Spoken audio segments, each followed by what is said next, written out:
What's going on, guys? For today's Tech Thursday, we're going to be covering cranks. You guys have a lot of questions about 2-piece, 3-piece, 19mm, mid-bottom bracket. I'm going to try and break everything down for you guys with the help of Phil, bro. Hey, what's up, fool? Let's get to it. All right, first and foremost, we have Primo Powerbites. These are 2-piece cranks. We got Mutiny cranks. These have a spline spindle, but they're also 2-piece. We have the Federal Vice cranks. These have a 24mm spindle. It's 48 spline, and they're 3-piece cranks. And then we got some 6 spline cranks by Stranger, and these have a 19mm spindle. What does that all mean? Let me explain. All right, so the first one's Primo Powerbites. Like I said, the 2-piece. What does 2-piece really mean? Well, it just means that one side is actually welded on, so you don't have adjustability on this side. Like where it's positioned, it's where it should be. Where your adjustment points comes in is on the loose crank arm, and basically when you put it on, the spacers will dictate how far in it'll go, and of course like your bottom bracket and your sprocket. But this is a 16 spline mechanism, so what this means is that there are 16 engagement points and they're pretty big. So when you're positioning the cranks, a lot of people sometimes struggle with finding the right alignment, and this actually eliminates that because there's less alignment points. So if you're off by like a whole notch, that actually will make it very obvious. So when aligning it, these are actually preferred because, like I said, it's just easier to align. Once you do align it, you have your cranks all set up. This is a traditional system. Here we have a Primo solid guard sprocket. This goes on the crank very easily. As you can see, just line up the holes, place the sprocket bolt, which is on this side, line it up, put the bolt on, and you're ready to go. These are ambidextrous cranks, so you can run them on the left side or the right side. And you know that because both crank arms have the bolt so that you can put the sprocket on either left or right side. Next up, yeah, I almost did it again. All right, so next up, we got the Muni Cinch cranks. These are, again, a 2-piece crank, so one side is welded shut. And these actually have a 48 spline spindle. The thing that I dislike about these is that the alignment is a little more tricky. You have to be very careful when you're properly aligning them on your bike. But 48 engagement points means that there's gonna be a lot more strength there, so you're not gonna really strip these cranks out. These cranks are cool because the kit actually comes with a sprocket. So this is a Muni 25-tooth Spline Drive sprocket. And what that means is that, whammo, you don't need a sprocket bolt. Slide this bad boy onto the actual splines, put your crank arm over, and you're ready to go. The reason the Spline Drive is really cool is because the same concept. There's 48 splines, you don't need a bolt. And if you have a bolt, there's only one place where it's actually going to be positioned and held. So that in theory is less strong than dissipating the force all throughout the sprocket. So this in theory will be a lot stronger and the engagement is a lot better. There won't ever be the issue of your bolt coming loose and then you feeling it wiggling. If it does wiggle, you've stripped everything out, throw your cranks away, come to OSS, buy some new ones. Next up, we got the Federal Vice cranks. And these are actually a 24mm 48 spline spindle. So what are the difference between these three? Well, we got the 22mm, 22mm, 24mm. So that means that the actual diameter on the spindle is a lot bigger. That means that the bearing, a 24mm bearing versus a 22mm bearing, it's actually gonna be a little lighter because there's actually less bearing in there. It's got a bigger inner diameter, so the bearings are smaller, and this is a lot more weight savings. Also, since it is a bigger spindle, they can actually hollow it out more, so I can see right into you guys. What's up, YouTube? The good thing is that because it's bigger, it's actually gonna be stronger, and you can machine more and make it a little lighter. These cranks are more traditional. They're 3-piece, as you can see. There's nothing welded. You can adjust them on both sides, and you can place your sprocket on both sides.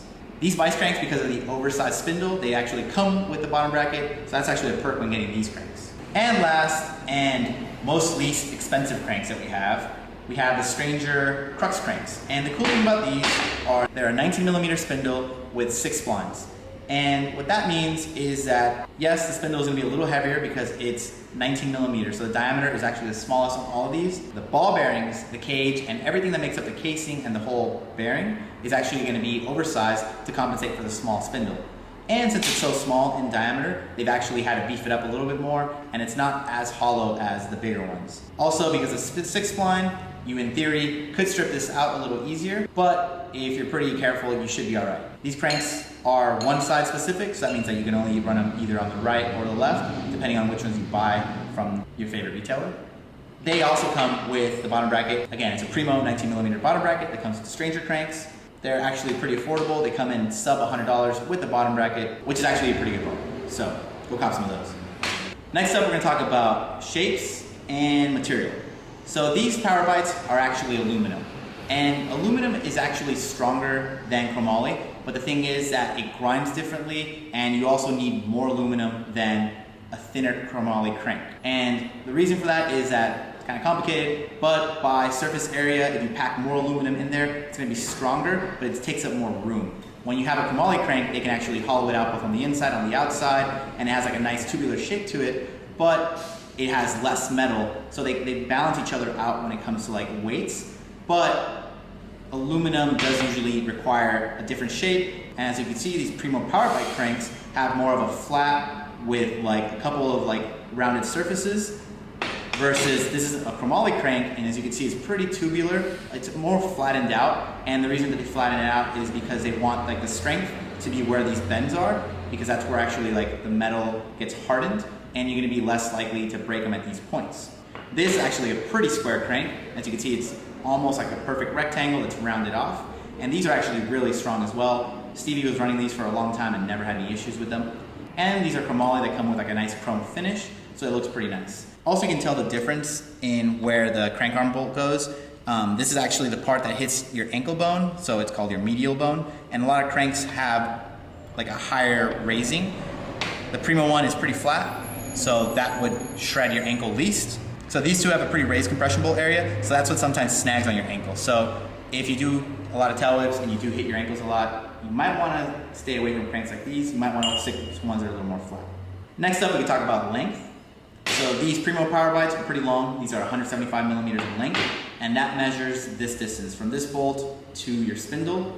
And most people that like to dirt jump, ride parks, or race, they like longer cranks because you get better torque.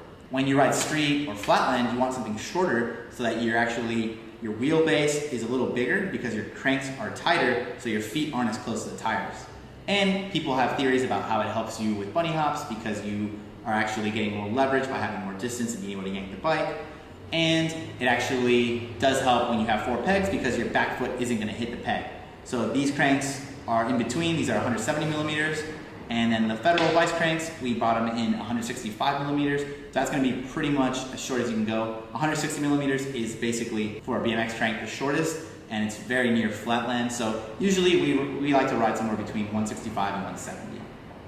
All right, so as you can see, I made a mess of things. At the end of the day, I'll be able to figure everything out because a lot of these cranks are not interchangeable. You can't get these crank arms on different things because of different sizes, spindle shapes, different spindle counts, oversized, undersized, top side, bottom side, crank slide. And what happens is that the reason that they do these things is that every company is trying to figure out what's best suited for their frames, for their parts, for their sprockets. And like I said, this 22 millimeter spline drive sprocket will not work on this 24 millimeter spline drive. So when you're buying these things, be very careful that you're picking all the parts that are going to be best suited for each crank. So again, if you're going to have a crank that has spline drive, you can get away with using one that is non-spline drive. Just make sure it's going to fit over the spindle. Some of the cranks now come in 24 millimeter, so that becomes an issue for some cranks. So again, just read the fine print. As far as like what you should ride, again, it's based on your personal preference, whether you ride street, park, dirt jumping, or flatland. If you're a street rider, which the majority of you guys seem to be, you want something that's between 165, 170, or if you're like more traditional, 175. If you're a racer, a dirt jumper, someone that really wants to get some torque, you can get 175 or up to 180. I think some cranks even come in 185. Don't quote me on that, but I've heard people ride extra long cranks. And all that means is that you have more leverage, more torque, and they're going to be longer. But if you have pegs, your back foot might hit the back peg, so be careful with that. And as far as colors go, black is probably going to last you the longest. Chrome is actually pretty good as well, but once you get into the colors, if you're doing crank arm grinds or if you're doing any kind of grinds and you mess up, you're going to land on your cranks or your sprocket and the paint will go to poop, so you probably don't want to deal with that. Just stick with black. Black don't crack. And as far as pedals, all 9/16 inch pedals thread onto these cranks, so there's no difference in that. Just make sure you don't get 1/2 inch, which is the really small pedals that come on like Walmart bikes. So that way you know who's a poser. If you know somebody that has a 1/2 inch pedal, you know they got their bike at Walmart. Don't mess with them.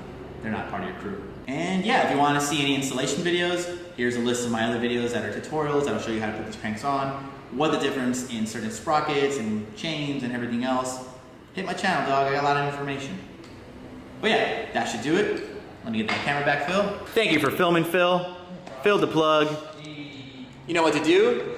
Come check out my other videos. Like, share, comment, and subscribe if you agree with me. Even if you don't, throw me a bone, help a brother out. But yeah, I gotta go wrap some stuff up, so that's gonna do it for me today. Peace out, much love, goodbye. Bye, Phil. Later. It's not that we have a short time to live, but that we waste a lot of it.